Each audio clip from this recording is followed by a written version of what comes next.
혹시 전 세계에서 유일하게 한국인들만 삽자루로 퍼서 먹을 정도로 넉넉한 해산물이 있다는 사실을 아시나요? 굴인데요. 유튜브에 한국 굴을 검색해 보시면 다양한 영상을 볼 수 있을 텐데 대부분 외국에서는 귀에서 못 먹는 굴, 한국에서는 배 터지게 먹는다는 류의 영상들입니다. 그만큼 외국에서는 귀하고 한국에서는 흔하다는 의미일 텐데 그래서 적어도 굴에 있어서 한국은 축복받은 민족이라고 불리죠.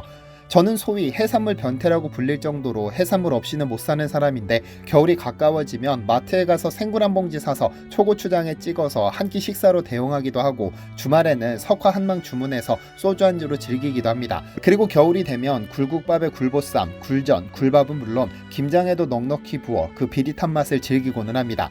아마 이렇게 굴을 즐기는 건 비단 저뿐만은 아닐 텐데 이게 외국인들에게는 꿈같은 일입니다. 왜냐면 한국을 제외한 많은 국가에서 굴은 개당 5-6천 원에 사야 할 정도로 비싸고 또 산지에서 소매점으로 이동하는 과정에서 유통비가 붙어 한 개 사 먹기도 부담스러워집니다. 그런데 이렇게 귀한 대접을 받는 굴이 지금 전 세계적으로 엄청난 골칫거리가 됐다는 사실을 아시나요? 그래서 한국이 직접 나섰습니다. 안녕하세요, 디스멘털입니다. 본격적으로 날이 쌀쌀해지기 시작하는 11월이 되면 한국인들이 1년 기다린 식재료가 식탁에 등장합니다. 굴인데요. 굴가에 속하는 조개의 한 종류인 굴은 밀물과 썰물이 드나드는 조간대 바위에부터 서식하는데 이를 부르는 호칭은 많습니다. 그중 가장 많이 사용하는 호칭은 석화, 바닷가 돌에 핀 꽃이라 하여 이렇게 부르는데 흔하디흔한 바닷가 돌에서 자생하기 때문에 약 4,000년 전부터 인류는 굴을 즐긴 것으로 알려졌습니다. 그래서 굴은 알파벳 R이 들어가는 달에만 먹는다는 속설이 있죠. 지금이야 한국이 전 세계에서 가장 유명한 굴 생산국이지만 한국 이전에 전 세계에서 가장 유명했던 굴의 도시는 미국의 뉴욕. 빌딩 숲으로 가득 찬 뉴욕은 삼면이 바다로 둘러싸인 해안 도시로 오이스터바라 불리는 굴 전문 레스토랑이 많았습니다. 예전에는 지금 길거리에서 떡볶이를 팔듯 굴을 까서 파는 굴카트가 성행하기도 했고 하루에 뉴욕에서 소비되는 굴이 약 100만 개였다고 하죠. 그런데 지금 미국은 한국산 굴을 수입하는 처지가 됐습니다. 왜냐하면 자연산 굴의 번식 속도보다 먹어치우는 속도가 더 빨라서 지난 200년간 그 흔하던 자연산 굴 개체수가 급격하게 감소하기 시작하더니 약 85%가 사라졌다고 하죠. 그런데 이 자연산 굴의 빈자리를 메우기 시작한 것이 한국산 굴입니다. 2023년 기준 한국은 총 31만 톤의 굴을 생산했는데 중국에 이은 세계 2위 수준입니다. OECD에 따르면 한국 다음으로 많은 굴을 생산하는 국가는 미국으로 약 19만 톤을 생산하고 있으며 일본이 그 뒤를 이어 약 18만 톤가량을 생산하는 것으로 알려졌습니다. 세계 2위가 별거냐 싶지만 국토 면적과 인구수를 따져볼 필요가 있습니다. 중국이나 미국은 한국보다 국토 면적이 압도적으로 크고 해안선이 거대한 만큼 굴을 생산할 수 있는 환경은 더 뛰어납니다. 일본 역시 전통적인 수산물 생산 강국이지만 한국의 절반 수준밖에 생산하지 못하죠.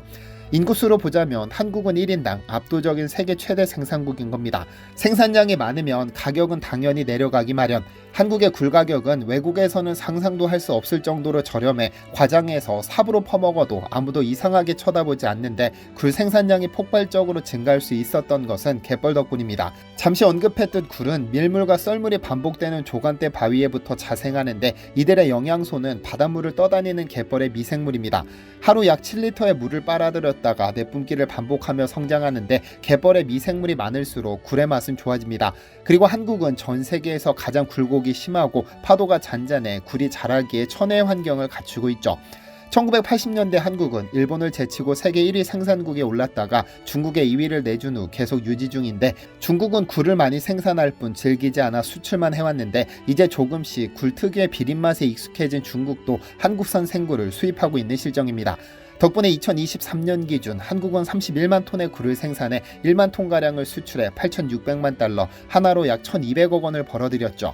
31만 톤을 생산해 1만 톤을 수출했으니 30만 톤이 내수에서 소비됐다는 의미인데 전 세계에서 가장 품질이 좋고 저렴한 굴을 섭취하며 1인당 소비량이 압도적이지만 무조건 기뻐할 일이 아닙니다. 조금 어두운 면을 들여다볼까 하는데요. 석화를 드셔보셔서 아시겠지만 굴은 한 쌍의 두꺼운 껍데기를 가진 수산생물입니다. 즉 굴 속살을 먹음과 동시에 두 개의 껍데기가 배출된다는 뜻. 굴은 속살보다 껍데기가 월등하게 크고 무겁기 때문에 30만 톤의 석화를 먹어치우면 껍데기 약 27만 톤이 발생하는데 통영시가 전수조사한 결과 굴 속살 1kg당 굴 껍데기는 6.9kg 발생하는 것으로 나타났습니다. 이들은 전부 어떻게 처리될까요? 전국 생산량의 대부분을 차지하는 통영의 굴 공장에서 속살만 껍데기에만 발라내고 남은 껍데기는 어디로 가서 어떻게 처리될까요? 안타깝지만 이 껍데기들은 그대로 통영 바닷가에 쌓입니다. 아마 통영뿐 아니라 전국에서 굴을 먹을 수 있는 바닷가를 가면 해안 곳곳에 쌓인 굴 껍데기를 보셨으리라 생각됩니다. 해양수산부에 따르면 2021년 기준 전국에 쌓인 굴 껍데기가 100만 톤에 이를 정도라고 하는데, 이 거대한 껍데기 산은 겨울을 보내고 봄이 되면 부패가 진행돼 악취가 생기기 시작합니다. 굴 껍데기는 산업 폐기물로 분류되기 때문에 보관 및 처리에 엄격한 제약이 있어 불법 투기가 횡행할 뿐 아니라 시각적으로도 전혀 예쁘지 않은 잿빛 굴 껍데기 산은 돈벌이가 되지만 처리가 머리 아픈 부산물입니다. 재활용 방안도 마땅치 않아 일부 바다에 버리는 식으로 급한 불만 끄고 있는 실정이라고 하죠. 이를 소각하면 굴 껍데기 1톤당 400kg가량의 이산화탄소가 발생하므로 이 또한 여의치 않습니다. 그러니까 굴 껍데기는 아주 잠시 우리 혀를 즐겁게 할 뿐 이후로는 계속해서 환경 문제를 야기시키는 존재입니다. 이에 우리 정부는 지난 2021년 7월 수산업 영위 과정에서 부수적으로 발생하는 수산 부산물의 재활용을 촉진하기 위해 수산 부산물 재활용 촉진에 관한 법률을 제정했습니다.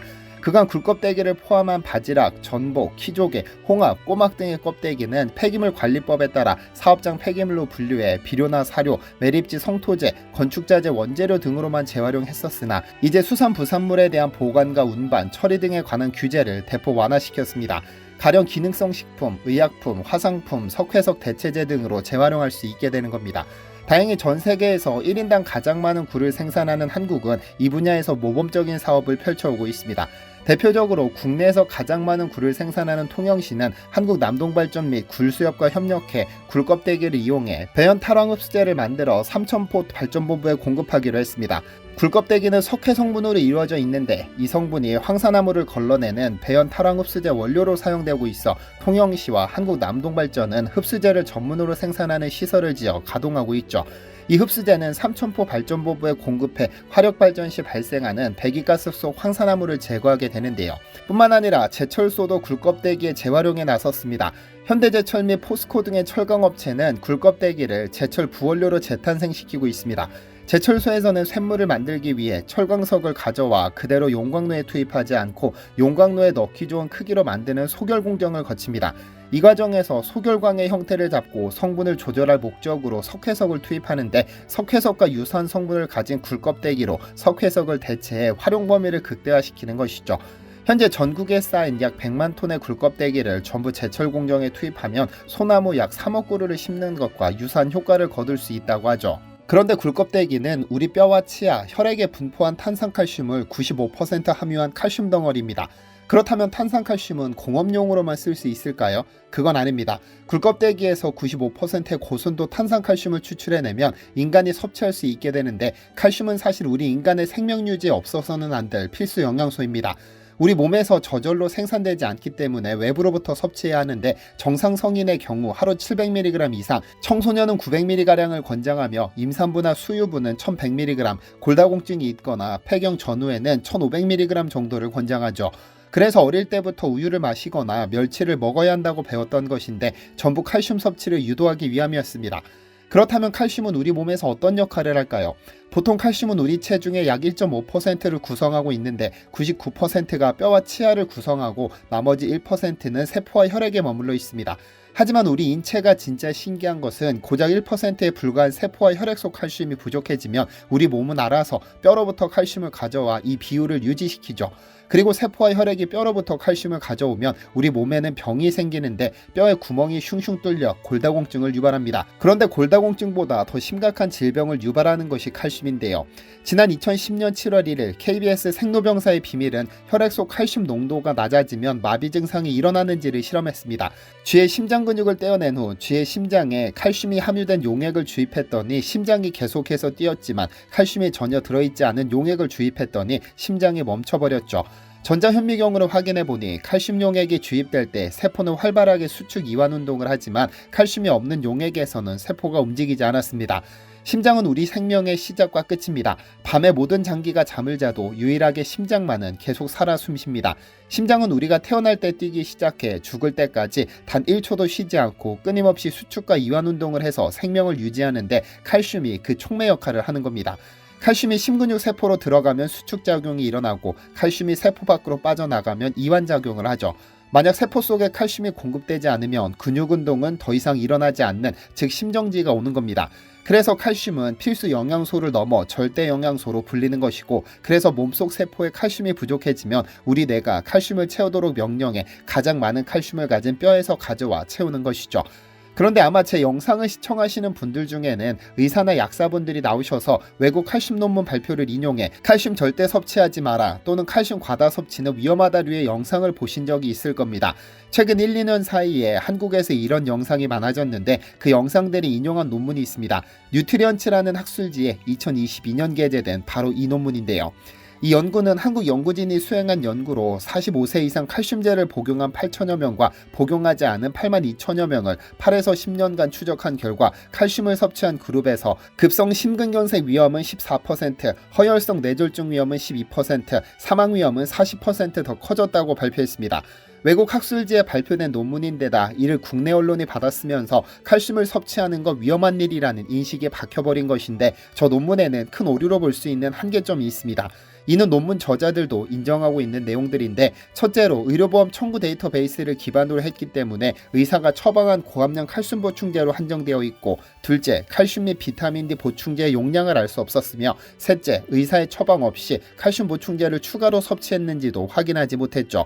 넷째, 골다공증 및 심혈관계 사건에 영향을 미칠 수 있는 여성 호르몬 대체요법을 하는 사람들까지는 조사하지 못했고, 다섯째, 음식으로 얼마만큼의 칼슘을 섭취하는지도 고려하지 못했습니다. 그런데 위 연구 결과의 가장 큰 허점은 의료보험 청구 데이터베이스를 기반으로 의사가 처방한 칼슘 보충제를 복용한 환자들이라는 점입니다. 참고로 이 부분은 제 지식에 한계가 있어 이 분야 전문가의 도움을 받았습니다.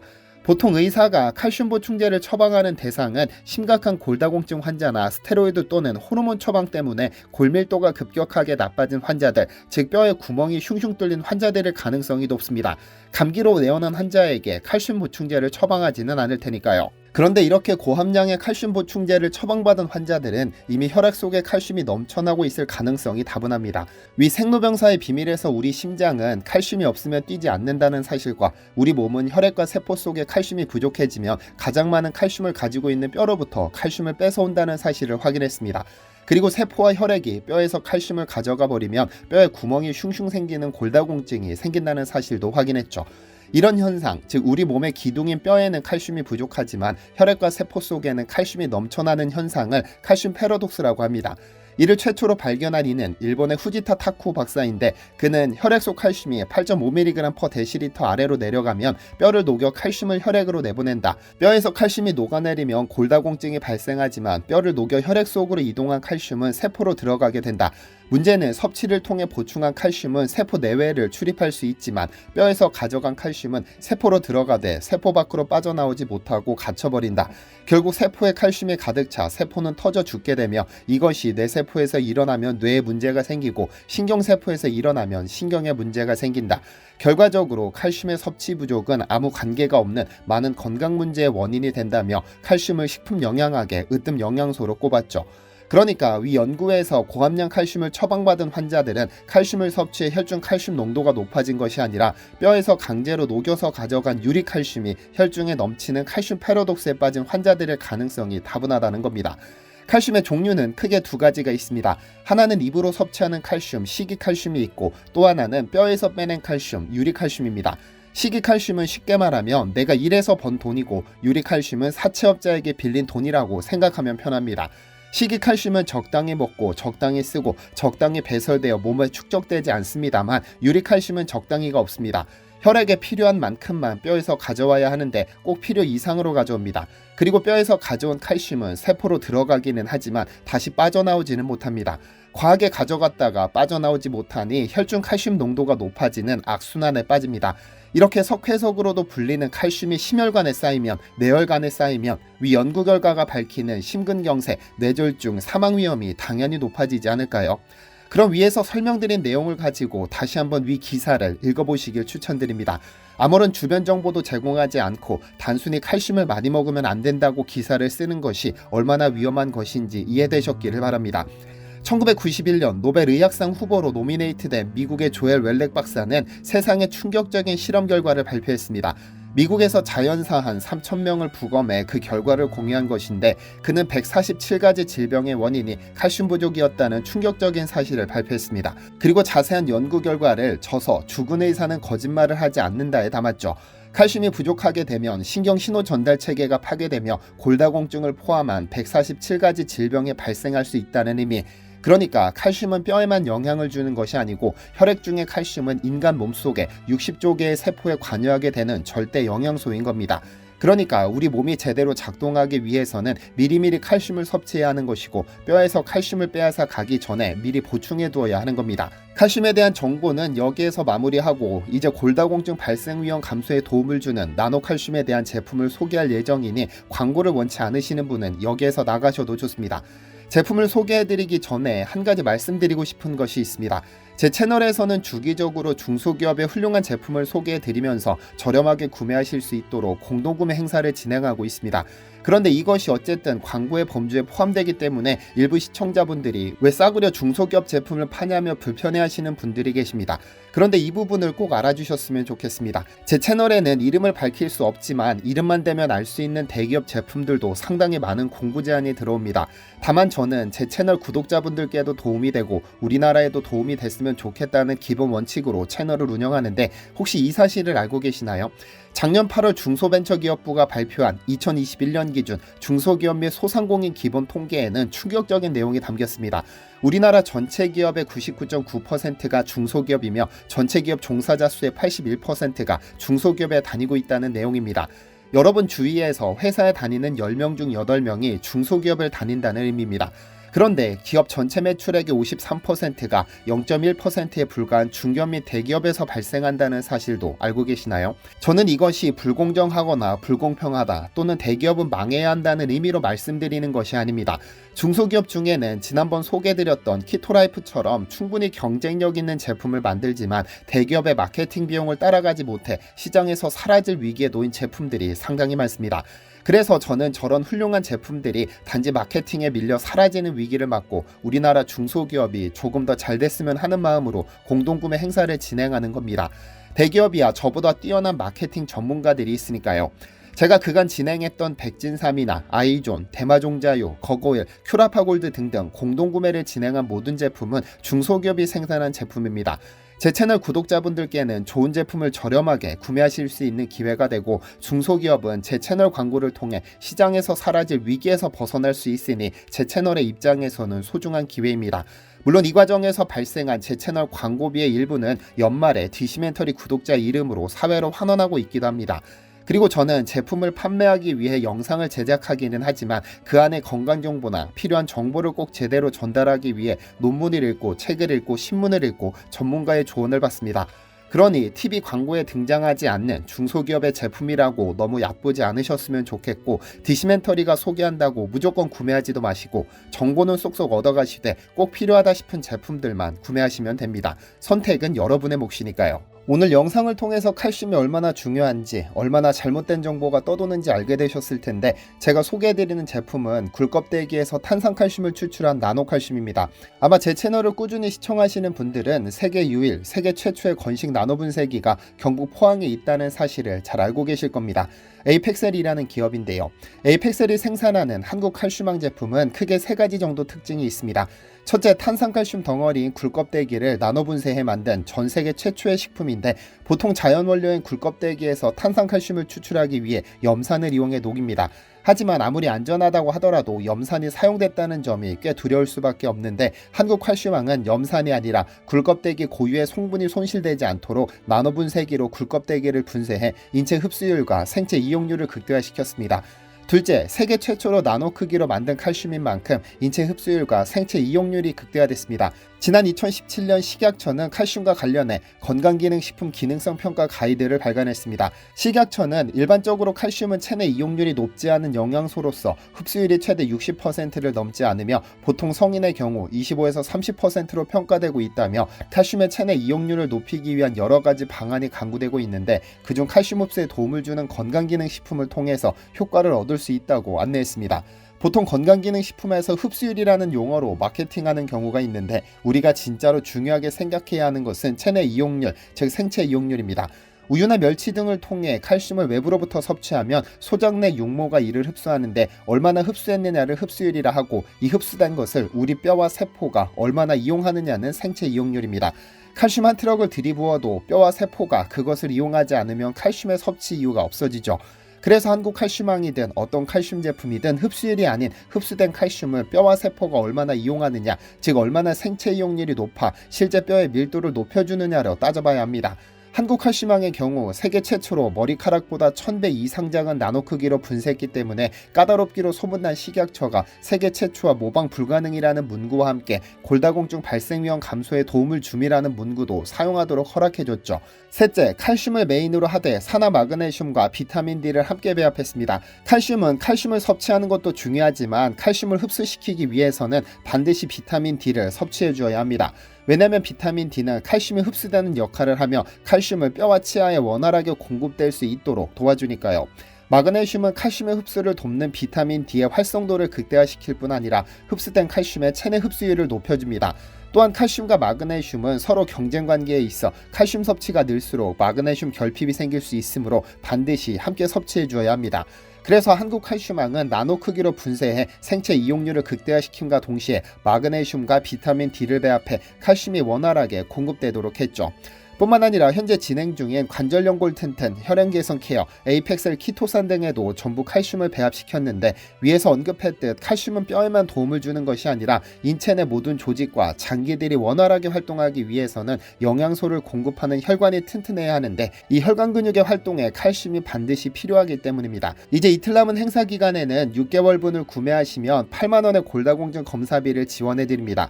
한국 칼슘왕을 6개월 섭취하신 후 절차에 맞게 골밀도 검사지를 보내주시면 업체에서 전부 8만원을 입금해드릴 예정인데요. 섭취 전후로 병원에 가셔서 뼈 건강 상태도 확인하고 검사도 받고 8만원도 모두 받아가시면 좋겠습니다. 보통 건강관리를 두고 병수발이라는 말이 있습니다. 병들어 병원에 가거나 수술을 받거나 발병하기 전에 미리 관리하거나, 그래서 병수발이라고 합니다. 우리는 병원에 가거나 수술받는 것에 관심을 쏟으면서 어떤 병원이 진료를 잘하는지 수술을 잘하는지에 자신의 목숨을 맡깁니다. 근데 왜 저 비싼 돈을 주고 수술을 받아야 할까요? 미리미리 관리하면 안 될까요? 병원 가기 전에, 수술 받기 전에 가장 신속하고 확실하게 건강을 지키는 방법은 아프기 전에 내 스스로 미리미리 관리하는 겁니다. 100세 인생을 아프지 않고 버티려면 이런 현명함이 기본 아닐까요? 자세한 내용은 댓글로 남겨드린 링크를 통해서 확인하시면 되는데, 회원가입이 필요합니다. 왜냐면 세계 최초, 세계 유일의 나노 분쇄기로 만든 제품이다 보니 엄청나게 많은 업체가 판매 중에 있고 전부 에이펙셀의 소중한 협력사입니다. 그래서 디시멘터리 채널에서 역대 최대 할인을 한다는 사실이 공개되면 협력사 내에서 내분이 생길 수 있어 네이버 스마트 스토어 등의 오픈몰이 아니라 공동구매 전용 홈페이지에서 진행합니다. 아래 댓글에 링크로 접속하셔서 타임세일 공구 이벤트 탭으로 이동하시면 역대 최대 할인가로 구매하실 수 있습니다. 그럼 다음 영상에서 찾아뵙겠습니다. 긴 영상 시청해주셔서 진심으로 감사합니다. 디시멘터리에서는 여러분의 제보를 기다립니다. 제 채널에서 다뤘으면 좋겠는 뉴스 또는 널리 알려졌으면 하는 영상은 디시멘터리 네이버.com으로 보내주시면 소중히 제작하겠습니다. 시청해주셔서 감사합니다.